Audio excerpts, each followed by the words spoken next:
माता कुंती माता गंधारी से मिलने के लिए उनके महल आई। गंधारी ने कहा कि मैं तुमसे रुष्ट हूँ, इतने दिन बाद मेरे पास आई हूँ। मैंने तुम्हारे साथ ऐसा कोई अपराध नहीं किया है। अपराध तुम्हारे जेठ और तुम्हारे पुत्र दुर्योधन ने किया है, पर दंड मुझे भोगना पड़ रहा है। गंधारी ने कहा कि द्रौपदी से कहना कि मेरे पुत्रों को क्षमा कर दे। तब कुंती ने कहा कि हे दीदी, क्या तुमने उन्हें क्षमा कर दिया है? तब गंधारी ने कहा कि मैं दुशासन और दुर्योधन को तो कुछ क्षमा कर सकती हूँ, पर मैं शकुनी और अंगराज कर्ण को कभी क्षमा नहीं कर सकती हूँ, क्योंकि वे दोनों मेरे पुत्र दुर्योधन को हमेशा कौरवों और पांडवों के बीच में दरार डालते रहते हैं। कुंती ने कहा, हे दीदी, कर्ण तो दुर्योधन के एहसानों का ऋण चुका रहा है। गंधारी ने कहा, हे कुंती, तुम सूतपुत्र कर्ण का पक्ष क्यों ले रही हो? हम दोनों माता एक जैसे भंवर में फंसी हैं। किसी को न विजयश्री का आशीर्वाद दे सकते हैं, न किसी को शोक प्रकट कर सकते हैं। हम दोनों भरत वंश के पतन का दोनों शोक मनाएं। मुझे कुंती एक वचन दो कि मेरे पुत्र को कभी कोई श्राप नहीं दोगी। कुंती ने कहा कि माता की झोली में श्राप कहाँ होता है, माता आशीर्वाद दे सकती है। आपको मेरे पास आई हो, इसलिए मैं न किसी को आशीर्वाद दे सकती हूँ। दुर्योधन मेरे पास आया था, उसने मुझसे विजयश्री का आशीर्वाद मांगा। मैंने उसे आशीर्वाद नहीं दिया है, इसलिए मैं आपके पास आपसे माफी मांगने आई हूँ। मुझे क्षमा कर देना, मैंने दुर्योधन को विजयश्री का आशीर्वाद नहीं दिया है। अब कुंती, तुम ठीक ही किया, मेरी ममता तुम्हारी ऋणी हो गई। कुंती चली गई। धृतराष्ट्र ने कहा, कुंती क्यों आई थी? गंधारी ने कहा कि दुर्योधन कुंती के पास विजयश्री का आशीर्वाद मांगने गया था। कुंती ने मुझे इसलिए क्षमा मांगी कि उन्होंने दुर्योधन को विजयश्री का आशीर्वाद नहीं दिया है। श्री कृष्ण के पास जाकर अपने पुत्रों की सलामती के लिए मुझे जाना चाहिए। तब धृतराष्ट्र ने कहा कि हमारे भाग्य में जो है अब हमको भोगना पड़ेगा, क्योंकि श्री कृष्ण तो सब्जी का प्रसाद लेकर आए थे, पर दुर्योधन ने उनकी एक नहीं सुनी। अब जो भाग्य में है वही होकर रहेगा। शिखंडी अपने शिविर में बैठा अपनी पिछली जिंदगी के बारे में सोच रहा था।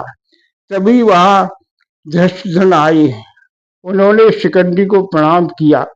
शिखंडी ने कहा, आप पांडव सेना के सेनापति बन गए हैं, बहुत बहुत बधाई। मैं अपना बदला खुद लेना चाहता हूँ। धृष्टद्युम्न ने कहा, भ्राताश्री, किस अपमान का बदला लेने की आप बात कर रहे हैं? शिखंडी ने कहा, अरे मैं काशी की राजकुमारी अम्मा के बारे में सोच रहा हूँ। किस प्रकार भीष्म ने अम्मा का अपमान किया था, उस अपमान का बदला लेने के लिए भीष्म से मैं बदला अवश्य लूंगा, और अपना बदला खुद ही लेना पड़ता है। फिर शिखंडी ने धृष्टद्युम्न को अम्मा की कहानी सुनाई। तब धृष्टद्युम्न ने कहा, मुझे पूरी कहानी सुनाइए कि अम्मा से आपका क्या रिश्ता है। तब शिखंडी ने कहा कि अम्मा काशी की राजकुमारी थी, वो तीनों बहन थी। बड़ी अम्मा मैं खुद स्वयं हूँ। एक बार पिताश्री ने हमारा स्वयंवर कराया। सब ठीक ठाक चल रहा था। तभी वहां पर भीष्म अचानक पहुंच गई। उन्होंने सभी को आदेश दिया कि मैं राजकुमारियों का अपहरण कर रहा हूँ। मैं अपने छोटे भाइयों की तीनों के लिए ले जा रहा हूँ। फिर सभी ने उनका मुकाबला करने के लिए ठानी, मगर भीष्म महान योद्धा थी। सभी को हराकर वह हम तीनों बहन को हस्तिनापुर ले गई। हस्तिनापुर पहुंचकर मैंने राजमाता की यह बात बताई कि मैं शल्य नरेश से प्यार करती हूँ, उसी से विवाह करना चाहती हूँ। फिर मुझे महारानी ने मध्य देश शल्य के पास भेज दिया। उन्होंने मुझे स्वीकार नहीं किया और कहा तुम्हें भीष्म ने जीता है, इसलिए मैं तुम्हें शादी नहीं कर सकता हूँ। हस्तिनापुर आकर मैंने राजमाता को बताया कि मेरी शादी भीष्म से कराओ, क्यों शल्य नरेश ने मुझे अपनाने से मना कर दिया है। पर भीष्म ने कहा मैंने आजीवन ब्रह्मचर्य की प्रतिज्ञा ली है, मैं अम्बा से शादी नहीं कर सकता हूँ। फिर मैं गुरु परशुराम के पास भीष्म की शिकायत लेकर गई। मैंने कहा तुम्हारे शिष्य ने मेरे साथ अन्याय किया है, आप मेरी शादी भीष्म से कराओ। परशुराम ने कहा कि हे पुत्री, मैं कोशिश करूंगा। उन्होंने अपना शिष्य भेजकर भीष्म को बुलवाया और कहा कि तुमने अम्बा का अपमान किया है, इसलिए या तो अम्बा से शादी करो। तब भीष्म ने कहा हे गुरुदेव, मैं आजीवन ब्रह्मचारी रहने का संकल्प लिया है। पर परशुराम ने कहा कि ठीक है, तो तुम्हें मुझसे युद्ध करना पड़ेगा। तब भीष्म ने कहा कि अगर युद्ध आपकी आज्ञा है तो मुझे आपसे युद्ध करने में भी कोई नहीं रोक सकता है, पर मैं अम्मा से शादी नहीं कर सकता हूँ। आचार्य भीष्म से युद्ध की दिन निश्चित हो गया। निश्चित समय पर परशुराम और भीष्म आमने सामने थे। विधि का विधान देखिए, जिस गुरु परशुराम को कोई भी नहीं हरा पाया था, मगर समय की धारा में बहकर अपने शिष्य से हार गए। तब मैं अम्मा ने प्रण लिया कि चाहे मुझे जन्म पर जन्म लेने पड़े, पर भीष्म से मुझे अपने अपमान का बदला अवश्य लेना हूँ। फिर मैं महादेव की तपस्या करने लगी। काफी दिन तपस्या के बाद महादेव ने कहा मैं तुम्हें आधी नारी और आधा पुरुष किए देता हूँ। अगले जन्म में तुम राजा द्रुपद के यहाँ जन्म लोगी। फिर मैंने महाराजा द्रुपद के यहाँ जन्म लिया। इस तरह से मैं भीष्म से अपने अपमान का बदला लेना चाहता हूँ। तब जशुधन ने कहा हे भ्राताश्री, आप इसी जन्म में बदला लेंगे, ये मेरा वचन है। अब युद्ध के शिविर में पितामह भीष्म सोच रहे थे कि मेरी माता काफी दिन हो गए मुझसे मिलने नहीं आई। यकायक उनकी माता गंगा आई। उन्होंने कहा हे पुत्र, क्यों मुझे बार बार आने के लिए विवश करती हूँ? प्रतिज्ञा तुमने की है, इसलिए तुम्हें अपनी प्रतिज्ञा के अनुसार जीना होगा। तब भीष्म ने कहा हे माता श्री, अब मैं आपको कभी याद नहीं करूंगा। एक दिन ऐसा आएगा तुम मेरे मार्गदर्शन के लिए खुद आओगी। अब गंगा वहां से चली गई। फिर पितामह ने कहा आचार्य, अब मुझे अर्जुन से बाण चलाने के लिए कोई नहीं रोक सकता है। आचार्य जोड़ आए। उन्होंने कहा हे गंगा पुत्र, आप भी नहीं सोए हैं। तब भीष्म ने कहा कि आचार्य, आपको भी नींद नहीं आ रही है? अब कल जब हमारा अर्जुन से आमना सामना होगा तो युद्ध कैसा होगा? तब भीष्म ने कहा, हे आचार्य, ये मत सोचना अर्जुन तुम्हारा शिष्य है, वो डटकर हमसे मुकाबला करेगा। विराट युद्ध में हम सबका उसने कैसा मुकाबला किया था और अकेले ने हम सबको हरा दिया था। इसलिए आप निश्चित रहें कि अर्जुन हमारा मुकाबला उसी वीरता से करेगा। क्योंकि विराट युद्ध उसका युद्ध नहीं था, मगर ये युद्ध उसका है। तब आचार्य ने कहा, अगर अर्जुन ने हल्के बाण चलाए तो मैं समझूंगा वह मेरे शिष्य बनने के लायक नहीं है। मैंने अर्जुन से कहा है, अगर कभी भी हम दोनों का मुकाबला हो तो ये सोचकर बाण न चलाए कि मैं उसका गुरु हूं। अब अर्जुन अपने शिविर में बैठे हुए थे। वहां पर अचानक द्रौपदी पहुंच गई और उसने कहा, हे धनुर्धारी, ये मत सोचो कि मैं यहाँ क्यों आई हूँ। तब अर्जुन ने कहा, हे भाभीश्री, ये बताओ, ये युद्धभूमि है, तुम यहाँ किस लिए आई हो? तब द्रौपदी ने कहा, हे श्रेष्ठ धनुर्धर, ये मत समझना कि यह केवल पांडव पुत्रों का युद्ध है, ये युद्ध मेरा भी है। मेरे खिले हुए केस इस युद्ध की भूमि में रहेंगे।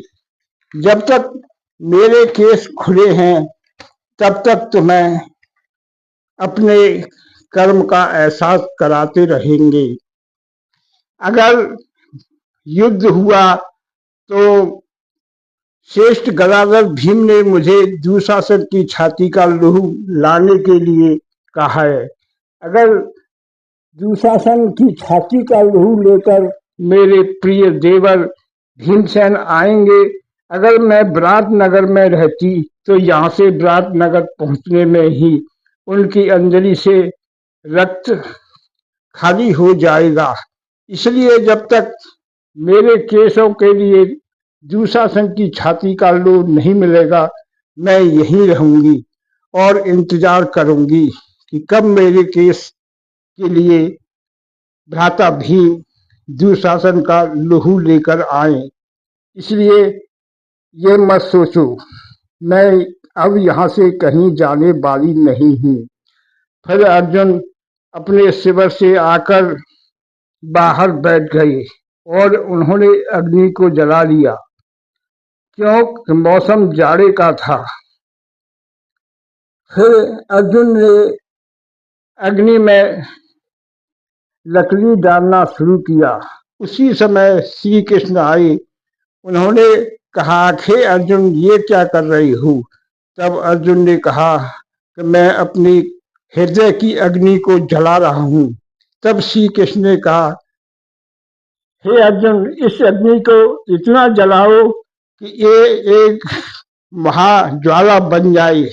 अर्जुन ने कहा, ऐसा ही होगा। ये अग्निकुंड की अग्नि एक दिन सारे कौरवों को नष्ट कर देगी। अब विदुर जी के निवास पर कुंती चिंता में बैठी हुई थी। तभी विदुर जी ने कहा, हे भाभी श्री, ईश्वर से अपने पुत्रों की रक्षा के लिए प्रार्थना करो। ये धर्म युद्ध है, इसलिए सोचना बंद करो कि धर्म के लिए कौन कौन उनका मुकाबला करेगा। इसलिए अपने पुत्रों की रक्षा के लिए ईश्वर से प्रार्थना करो।